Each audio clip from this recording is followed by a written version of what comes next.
Hey everybody, Blastomycosis Part 2. So in a previous video, I was theorizing about this rare fungal disease. It killed our Ian Pritchard in Michigan. Here is the story. This link will be in the description. Check out the first video that I made about this. So this is a fungus infection that also affects dogs.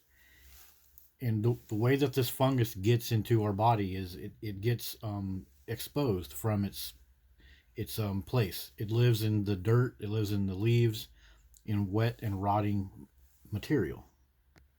So this fungus infection, it had a breakout in the Escanaba paper mill.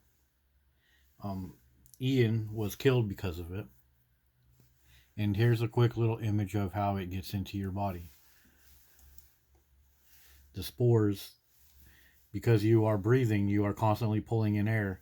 And if the spores are in the air, they can get into your lungs. And then they start to grow, and then the tissue in your lungs suffers. So I was looking up Michigan. Michigan has a lot of respiratory illnesses that dogs have. Some of them are unexplained. So I noticed that Ian Pritchard's dog died of a lung infection after losing a major battle with lung infection. So I couldn't find why his dog died, but that's very interesting because a lung infection like that is very similar to blastomycosis. Could he have gotten it from his dog? If his dog was exposed to it, could have he been exposed to it? If it exists out here on the ground and his dog was digging it up, maybe it could have got on him too. I kind of noticed that Ian is a little bit of a. He has kind of that fetish that a lot of other dog owners have, getting excited about excrement. Probably not a good thing to be having in your yard if you want to be breathing clean particles, but okay. I noticed Ian, um, he wants there to be a dog park where he lives. Of course, this is 2016, but I'm going to prove a point about this a little bit later on in the video. So he's a bit of a dog lover, as you can tell. His dog ate all of his cat's food in this picture, and he's making a little funny about it. So this is definitely a person that's around dogs. Definitely a person that thinks animal excrement in the yard is funny. So I'm not ripping on Ian, really. It's sad that he died, but maybe he could have lived if people would have called him out on his closeness to animal excrement. I don't know. It's a valid question. Okay, so now let's go over to the paper mill in Michigan where the outbreak happened. Here's the paper mill. And let's just zoom out a little bit. If you worked at the paper mill, you probably came in this way. You could have came in this way too, but most of the areas with all the houses, let me give you an example, are going to be right in here, right in here. If you zoom in and out, this is where all the people live. And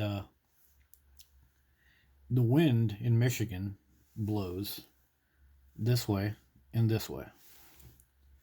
So a paper mill has a huge exhaust and intake air system.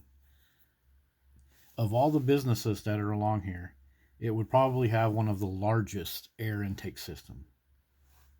As an example, here's a picture of the mill running and all this steam that's leaving the mill.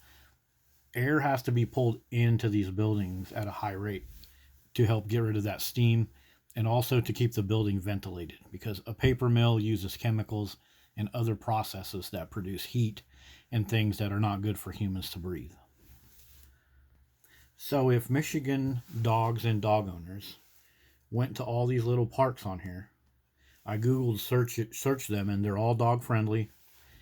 If they're digging up all of that material where the spores live, and the wind blows this way, and the largest suction is that mill, then everybody that works at that mill is going to get those spores that the dogs are kicking up from those parks. Because why don't we have an outbreak anyplace else along this bay? The outbreak was from workers at the mill. Isn't that kind of weird? The paper mill is a very clean environment. They don't have piles of leaves and rotting trees and wet beaches and stuff. So to me, it sounds like if the spores are getting kicked up in this area, that's where they would go. And also, these are all houses in here. So you know these people in here that own dogs, they're gonna take their dogs over here to the wet places. They're gonna let their dogs dig stuff up, kick over dead trees, dig holes, and do all that kind of stuff. Now this might sound like a crazy conspiracy theory, and that's fine. I'm just kind of putting things together here. But Michigan has had a bunch of weird canine respiratory diseases. And are we testing all of these dogs for blastomycosis? No. So they could easily have it.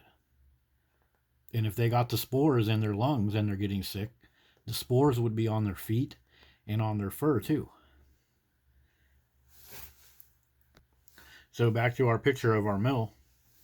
If this mill is over here going full blast, pulling in atmospheric air, and we got dog owners out here letting their dogs kick up leaves, going to the park, and the whole time they're driving that main road up to that mill, the spores, if they're traveling through the air, many of them would just simply get sucked into that mill. And then the people in there that are breathing, they're sucking in air too, and the spores would get into them. Now, I don't know how updated this map is, but to even have an animal shelter right here. It looks like it's not built yet, but that's going to be right next to these waterways, right where all these wet areas will be, where those spores are going to be. So when those dogs are running around, they're going to kick the spores up. They're going to get sick, and some of the spores are going to go up in the air. And what's right there? The paper mill. So what do you guys think about my theory? Does it make sense? With all these little wetlands being right here, all the parks and dog parks, the wind blows this way and this way, according to the latest wind map I looked at. The paper mill right here having a large suction force, with all these little community houses right here too, dog parks, a bunch of other parks. If those spores are getting kicked up by dogs, then wouldn't it make sense that a lot of those spores would just go right there? This little picture right here is what they say makes the dogs end up getting the spores inside of them. So let me know in the comments. Is this a conspiracy theory?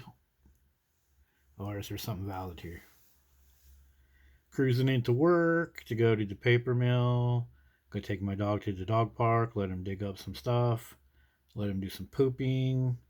Head into work. Drop my dog off at doggy daycare.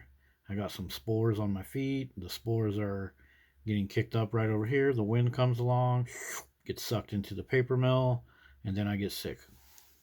That makes more sense to me than anything else. I can't imagine that the spores were somehow growing only in the paper mill. But maybe I'm wrong. What do y'all think?